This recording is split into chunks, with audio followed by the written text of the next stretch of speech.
estrechas relaciones financieras que existían entre su economía y la europea, afectando directamente a México por ser un país totalmente ligado a la economía estadounidense, así como las fuertes deudas que los países aliados habían contraído con este país. La política proteccionista y de repatriación de capitales que se impuso al comenzar la crisis pronto se extendió a las economías capitalistas europeas. La crisis acabó por hacerse internacional y afectar a toda la economía mundial. El único país que quedó al margen de esta crisis fue la URSS, inmersa en su propio sistema económico, basado en la planificación y control estatal de la economía. El 24 de octubre de 1929 se dio el llamado crack de la bolsa de Wall Street en Nueva York. Una cantidad inmensa de títulos que se cotizaban en baja no encontraron compradores, aun y cuando la banca interviene comprando títulos para reducir la baja, pero contrariamente la aumenta, lo que ocasiona la banca. Todo esto desencadenó un pánico social provocando que se retirara el dinero de los bancos, a lo cual muchos de estos no fueron capaces de enfrentar dadas las grandes expansiones de créditos otorgados en los años predecesores, generando el quiebre de más de 600 bancos en Estados Unidos.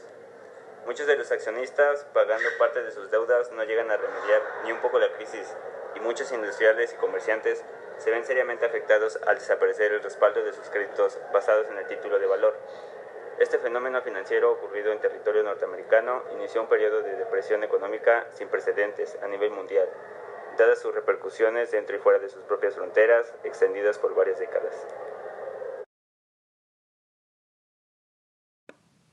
La Gran Depresión, o también conocida como Crisis del 29, se dio antes entre la Primera y Segunda Guerra Mundial. Terminada la Primera Guerra Mundial, los dos países comprometidos intentaron recuperarse lo más pronto posible. En Europa se presentaron muchísimas dificultades, mientras que en los Estados Unidos se producía una nueva época de prosperidad para el capitalismo, durante buena parte de la década de 1920.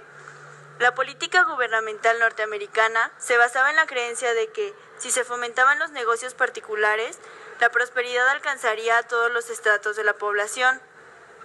En consecuencia, creó las condiciones más favorables para el desarrollo de la industria, en general. Las leyes de 1922 hasta 1930 sobreprotegieron a los fabricantes norteamericanos de la competencia extranjera, creando el monopolio en el mercado nacional. Al mismo tiempo, redujeron radicalmente o abolieron por completo los impuestos, con el propósito de que los ricos intervinieran en nuevas empresas industriales. A lo largo de la década de 1920 se estimuló de una manera sustancial a los negocios privados, se otorgaron grandes préstamos para la construcción, se aprobaron jugosos contratos de transporte y se dieron otros subsidios indirectos. De este modo, por ejemplo, la Marina Mercante, que había sido, en parte, propiedad del gobierno entre 1917 y 1920, había pasado a ser propiedad de empresarios privados. La industria y las finanzas seguían un ritmo creciente de bonanza. El espectro de la guerra quedaba superado ampliamente. Ahora se producía en serie mediante una nueva organización de trabajo. Se vendía en grandes cantidades, alentada por una agresiva propaganda comercial.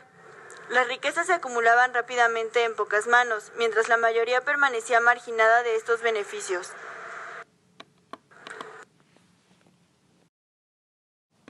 La Gran Depresión tuvo unas causas como fueron la superproducción industrial favorecida, además por las grandes innovaciones de la técnica, rompió el equilibrio entre la oferta y la demanda. En un principio, la mayor producción era consumida por las masas trabajadoras, que veían incrementarse sus salarios, creciendo así rápidamente en el mercado. Los salarios no subían con la misma celeridad que los precios, reduciéndose el número de personas que podían adquirir los productos. El resultado fue que el cierre de muchas industrias y la disminución de los salarios. Otra causa fue, paralelamente, la agricultura sufría notable retraso. El periodo comprendido entre 1900 y 1920 había sido un periodo de prosperidad y los precios de los productos iban en aumento.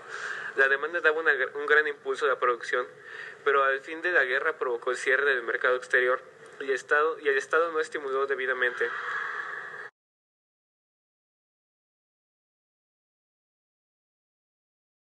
modificación y el desequilibrio económico que adquiere caracteres alarmantes en 1929 se pone de manifiesto en el llamado Viernes Negro. 24 de octubre de 1929. En la bolsa de Nueva York, en que más de 12 millones de acciones nadie las quería comprar.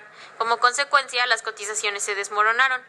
La intervención de los bancos más poderosos no logró detener la baja y el martes 29 se produce el mayor desastre que haya conocido la bolsa neoyorquina, pues se ofrecen 33 millones de acciones fuertemente rebajadas. Cundió el descontento y el pánico.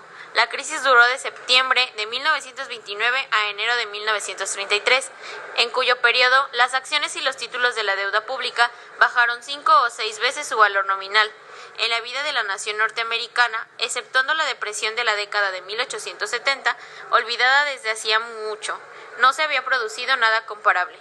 Lo que siguió fue el alza del costo de la vida, la baja de la producción, la eliminación de las numerosas firmas financieras, las quiebras de 5.096 bancos, la reducción del crédito, la desocupación de 13 millones en 1933, las huelgas y el hambre. Hubo necesidad de que se dejara de lado la doctrina del liberalismo económico y de que el Estado dirigiera la solución de la crisis.